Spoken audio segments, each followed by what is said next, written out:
Alright, today is day 7 of the IAE ship show, and today is ANVIL Aerospace. So, ANVIL does a lot of military contracts, so a lot of their ships are going to be of military designs. Up to the top of the hall.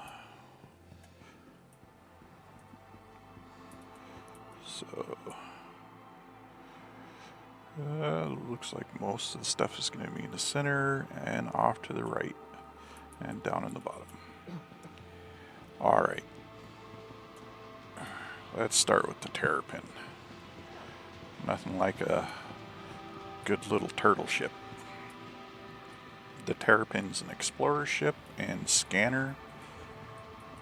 It's a decent ship. It gets up and goes. It's just not very fast at it.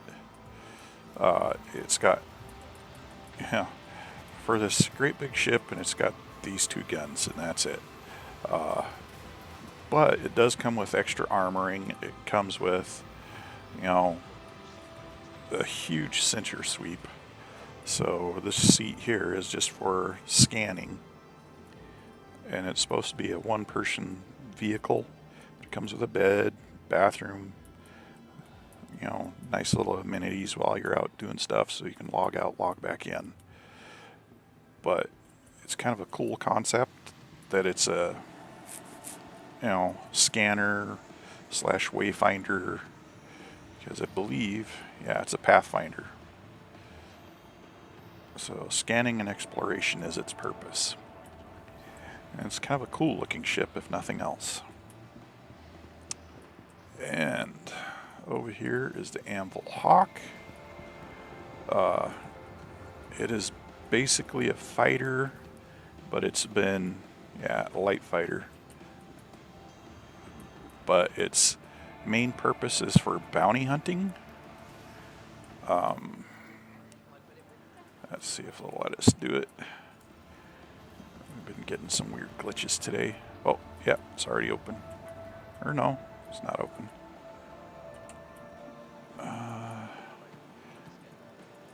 No, it's not going to let us open the little container. But once you catch your bounty, there's a little seat back here that you can lock them into, load them up, carry them around like a cargo. And it's a decent light fighter, but it's nothing spectacular, other than the fact that it folds up really small like this, which would probably make it good for a carrier or, a larger ship to drop a fairly large-ish light fighter in. Okay, so here is the Pisces. And the Pisces is, this one's exploration and pathfinder. There are multiple variations, but it's actually a good little runabout ship. It's got a quantum jump. It's got everything. This one even has a decent number of guns on it, but it's mainly like a personnel carrier, light personnel carrier. This one's like the ambulance variant, hence the red paint scheme and the light bar up on top for letting you know that it's an emergency vehicle. It has a med bed in it, so that's good. And they're actually decent little ships. They always make me think of the little runabouts they have on Star Trek. So, little shuttles. Okay, so this is the Gladiator, I believe.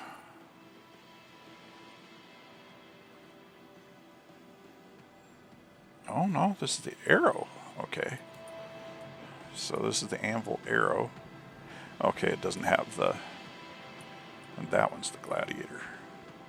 So this at one time was the meta for fighting, but after they redid the flight models and rebalanced things, it's kind of become an okay light fighter, but it is definitely a light fighter.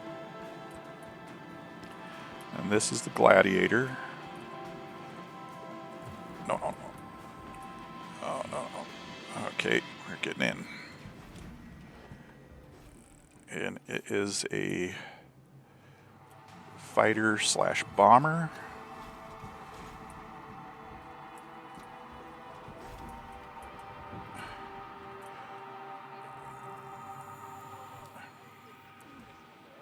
Yeah. So civilian model of the Gladiator Pierce. So basically its purpose is a bomber. And it's based off the Hornet frame, I believe. But it's got a decent amount of weapons on it and missiles. As more bombing gameplay comes in, it's going to be more in its element. But right now, bombs are still kind of iffy. But they are definitely going to be something more as more of the mechanics come in. Okay, this guy here is the Hurricane, and it is a heavy fighter. Yeah. So, and it's a great heavy fighter. These guns up here are what the pilot runs, and your gunner gets 4 back here. So if you've got a good gunner with you, you can just decimate stuff. But as a lone person, it's not so great. But all right, here is the Carrack, and this is everybody's favorite sub-capital ship. A lot of orgs want these because they are fully functional, kind of a mobile base already. It has med beds, it has science areas, it's got a mechanic area. On the top, it's got a landing pad for landing ships. It's got cargo. It's well armed, well armored. Just a good all-around large ship. But it's going to take a couple people to use it properly. But the awesome thing about it is that cockpit there. Because on the bottom you can be a pilot, or you can get up on the platform up here and pilot from that station where the star navigation and stuff is. But I believe it's under exploration and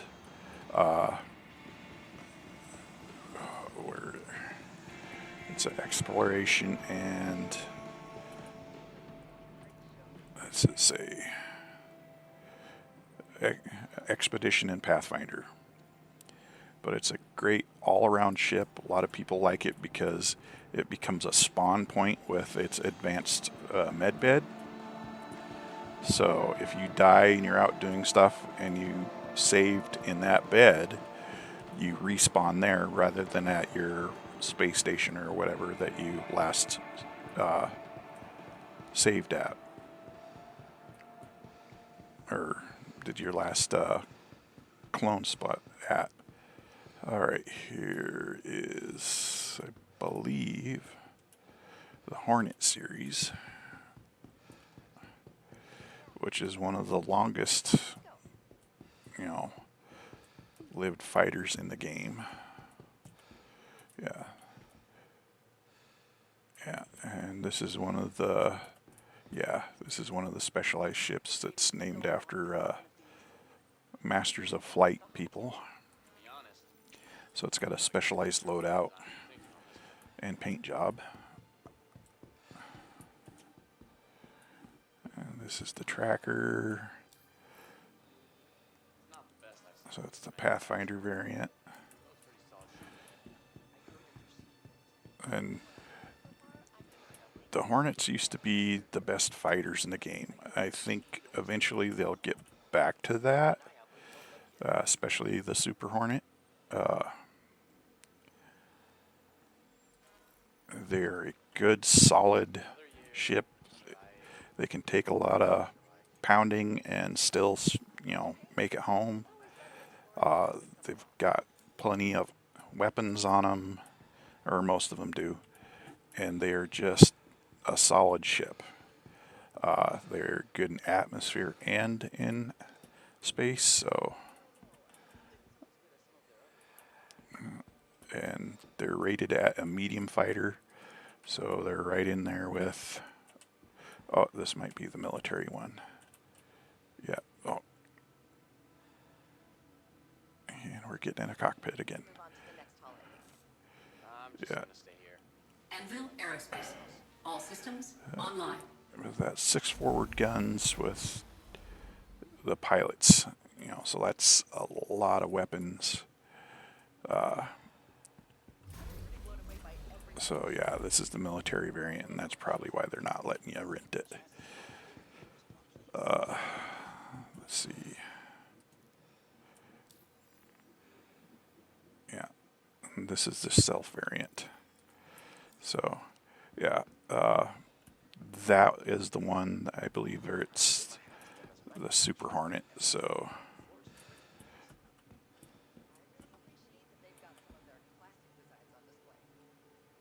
yeah, so it's the military version. So it's the one that everybody wants or wants to emulate, but you currently cannot have because, well, they haven't released Squadron 42 for everybody to have their military rating to, you know, purchase or just have said vehicles.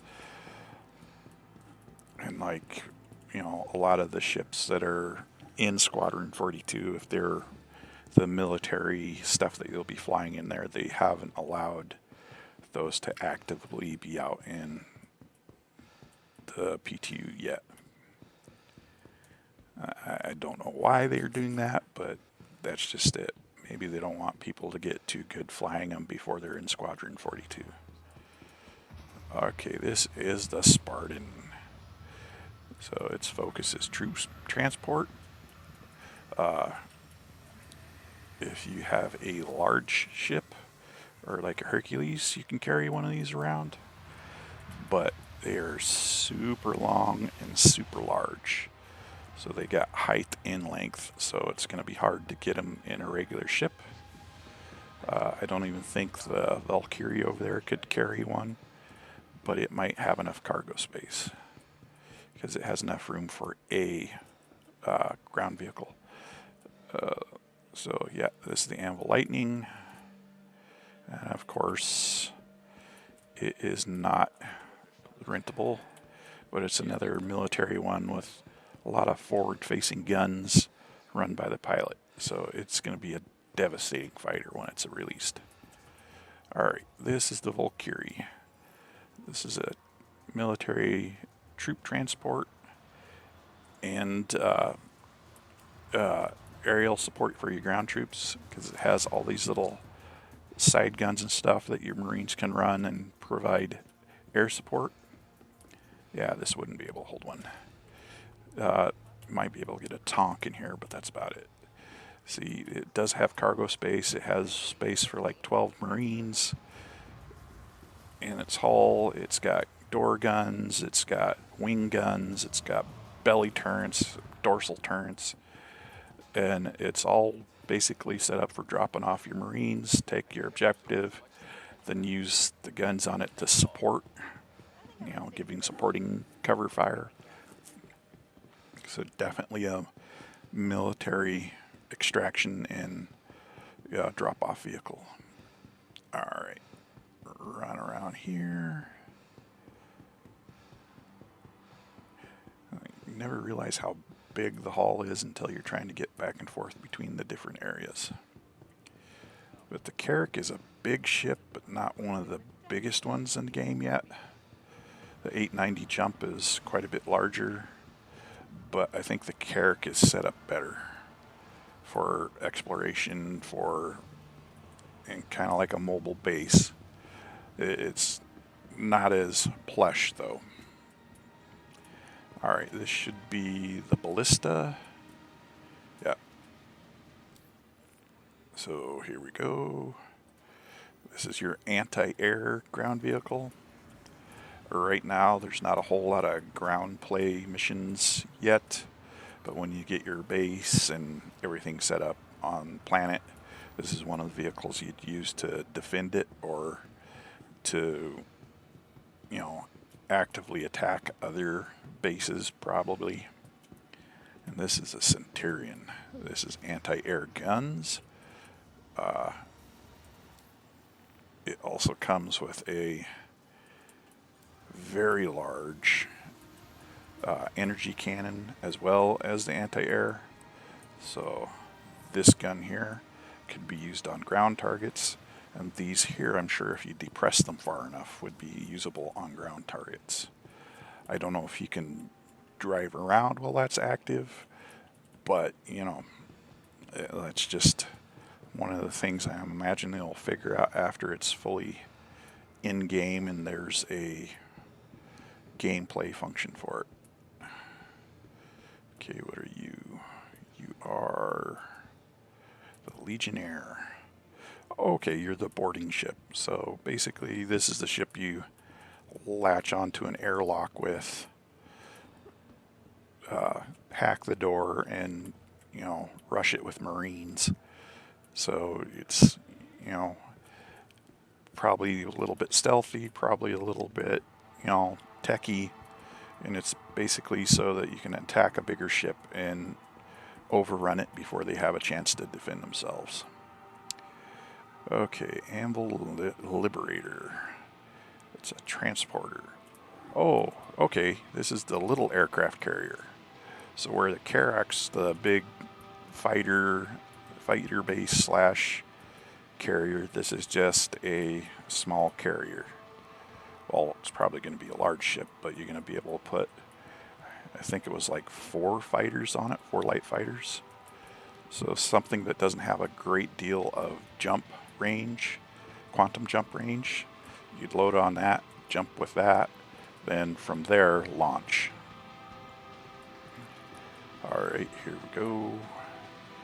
ANVIL Crucible, so heavy repair. So this is the ship repair ship that you take out for doing heavy repair of battleships, of heavy fighters.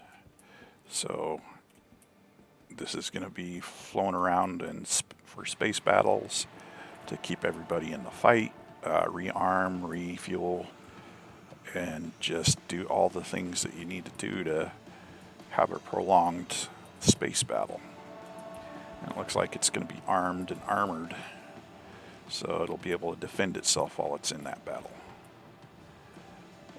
Alright, that looks like everything that we have today. There's a lot of people running around, so I hope you all are enjoying the IAE show, and I will talk to you all later. Thanks for listening.